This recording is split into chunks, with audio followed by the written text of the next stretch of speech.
राहुरी पोटनिवडणुकीमध्ये भाजपाकडनं अक्षय कर्डिले यांची दमदार एंट्री. दिग्गज नेत्यांच्या उपस्थितीमध्ये उमेदवारी अर्ज दाखल.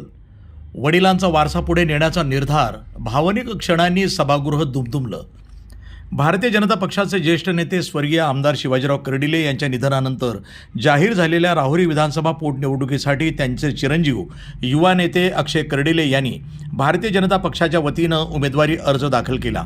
यावेळी विधान परिषदेचे सभापती प्राध्यापक राम शिंदे, भाजपा प्रदेशाध्यक्ष रवींद्र चव्हाण, पालकमंत्री राधाकृष्ण विखे पाटील, महापौर ज्योतिताई गाडे, माजी मंत्री बबनराव पाचपुते, आमदार सुरेश धस, आमदार मोनिकाताई राजळे, ज्येष्ठ नेते सुभाष पाटील, काशीनाथ लवांडे, अलकाताई कर्डिले, महेंद्र भैया गंधे, संदीप कर्डिले, उदयसिंह पाटील आदींची प्रमुख उपस्थिती होती. उमेदवारी अर्ज दाखल करण्यापूर्वी अक्षय कर्डिले यांनी स्वर्गीय आमदार शिवाजीराव कर्डिले यांच्या प्रतिमेचं दर्शन घेतलं. यावेळी त्यांच्या आई अलकाताई कर्डिले यांनी औक्षण करून आशीर्वाद दिले. आईची गळाभेट घेताना अक्षय कर्डिले भावूक झाले असून उपस्थितांनाही हा क्षण भावनिक करून गेला. कार्यकर्त्यांनी शिवाजीराव कर्डिले अमर रहे अशा घोषणांनी परिसर दुमदुमून टाकला.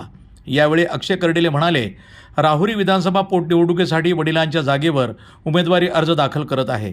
गेल्या 30 ते 35 वर्षापासून वडिलांनी जनतेशी जिव्हाळ्याचे कौटुंबिक नाते निर्माण केले होते. आज ती संपूर्ण जबाबदारी माझ्यावर आली आहे. माझ्या आयुष्यातील ही पहिली निवडणूक असून वडील माझ्यासोबत नाहीत, ही सर्वात मोठी वेदना आहे.